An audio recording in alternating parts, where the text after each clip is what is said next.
नमस्कार, अस्सलाम वालेकुम, सत श्री अकाल, जय झूलेलाल। मैं हूं जी प्रेम मटलानी और आप देख रहे हैं हालात हाजरा का प्रोग्राम।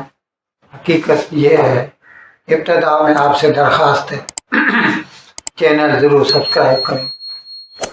दोस्तों, पिछले साल मई में भारत के वज़ीर आज़म जनाब मोदी अमेरिका गए थे और उन्होंने वहाँ पर अमेरिका की सरकार से, वैसे कंपनियों के साथ भी कई MOU साइन किए थे, लेकिन अमेरिका की सरकार से कुछ ख़ास सौदे किए थे और एग्रीमेंट किए थे, मुआहदे किए थे, जिनमें जैसे कि जनरल इलेक्ट्रिक वालों से, GE वालों से फाइटर प्लेन के लिए इंजन का सौदा किया था कि वो उसका एक कारखाना हिंदुस्तान में लगेगा, जो कि अब तक अमेरिका ने किसी भी मुल्क को पूरी दुनिया में ये टेक्नोलॉजी नहीं दी है। और उसके साथ साथ अमेरिका से 32 जो है ना, प्रीडेटर ड्रोन खरीदने का सौदा किया था। ये जो प्रीडेटर ड्रोन है बहुत ज़बरदस्त है, महंगे भी हैं, लेकिन फाइटर प्लेन से सस्ते पड़ते हैं और अनमाइंड है। अगर खुदा न खास्ता कोई नुकसान हो जाए तो बंदा नहीं जाता, उसमें पायलट नहीं मरता, सिर्फ हवाई जहाज, मतलब वो जो ड्रोन है वो ख़त्म हो जाता है। और इसकी जो कैपेबिलिटी है ना, वो बहुत ज़बरदस्त है। आपको ये तो इल्म होगा, ये हमने प्रोग्राम भी किया था कि अल-कायदा का जो उस वक़्त का चीफ था ऐमन अल-ज़वाहिरी, उससे पहले वो ओसामा बिन लादेन का असिस्टेंट हुआ करता था, डॉक्टर था। वो अफगानिस्तान में छुपा हुआ था और अफगानिस्तान वाले यानी तालिबान वाले किसी को नहीं बता रहे थे। खैर, उसके बारे में इंटेलिजेंस कटी की गई और फिर इसी ड्रोन के जरिए उसके ऊपर एक मिसाइल फेंका गया। वो अपने घर में बालकनी पे जैसे ही बाहर आया, उसके ऊपर मिसाइल फेंका गया और वो वहीं के वहीं ढेर हो गया। ये जो काम था ये प्रीडेटर ड्रोन का था। और प्रीडेटर ड्रोन को चलाने के लिए जो साहब होते हैं उनको वहाँ होने की कोई ज़रूरत नहीं, वो वहाँ से हज़ारों मील दूर हो सकते हैं, कहीं पर भी बैठ के वो अपने स्क्रीन पे उनको सब कुछ दिखाई देगा। प्रीडेटर में जो कैमरा लगा रहता है वो उसको सब दिखाई देगा और वो वहीं से बैठे बैठे उसका निशाना साधेगा और उसके ऊपर मिसाइल ठोक देगा। तो भारत ने, यानी भारत के वजीर आजम मोदी ने अमेरिका से ऐसे 32 प्रीडेटर ड्रोन लेने के लिए मुआहदा किया था।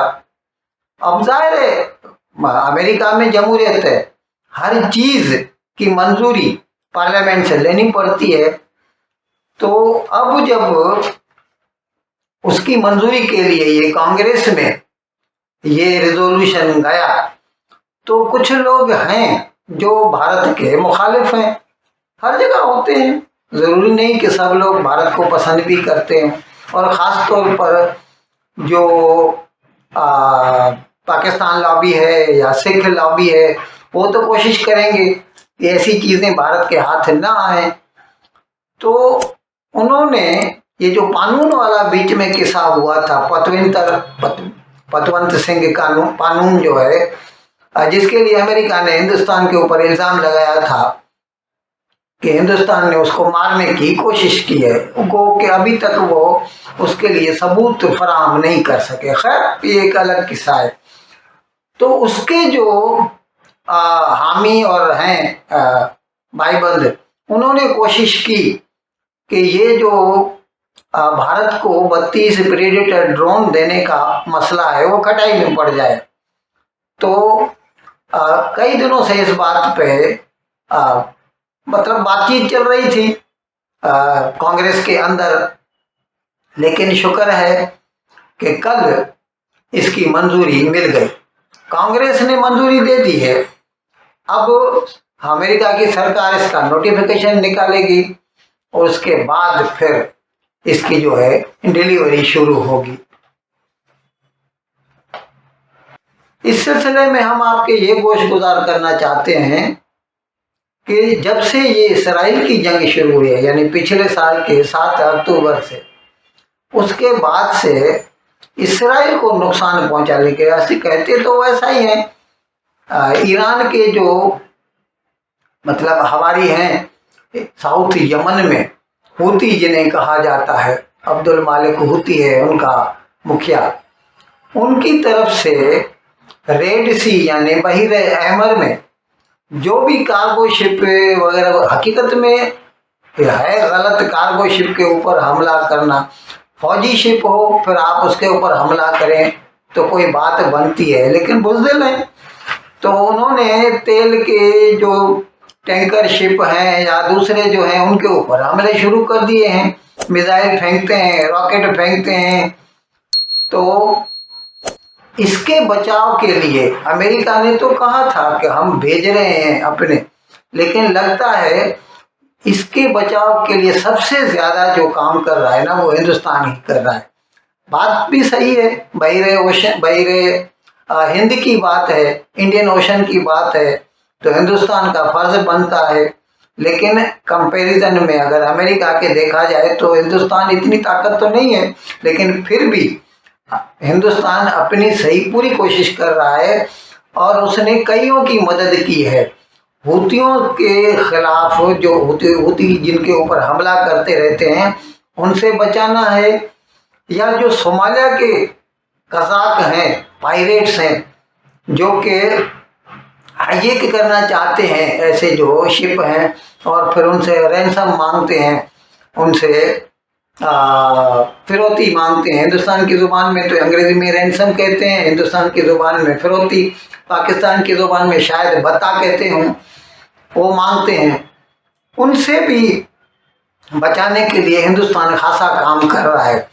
अब उनके ऊपर नज़र रखने के लिए वैसे भारत को अपने फाइटर प्लेन इस्तेमाल करने पड़ते हैं कि वो उनके ऊपर नज़र रखते हैं, लेकिन अगर ये प्रेडेटर ड्रोन जब आ जाएंगे ना तो फिर फाइटर प्लेन को भेजने की ज़रूरत नहीं पड़ेगी।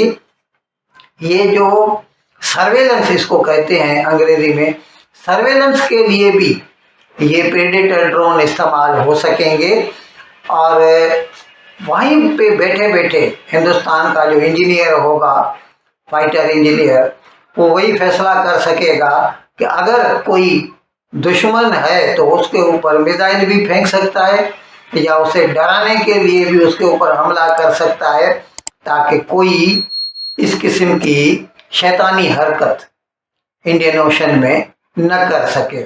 अच्छा, अभी बात यह है कि हिंदुस्तान अभी तो खैर अब तक उतना नहीं तरक्की है जितनी अमेरिका में है, लेकिन जब से ये मोदी सरकार आई इन्होंने कोशिश तो की है, जिसे वो बोलते हैं आत्मनिर्भर भारत यानी खुद कफील भारत या फिर मेक इन इंडिया भारत में बनाओ।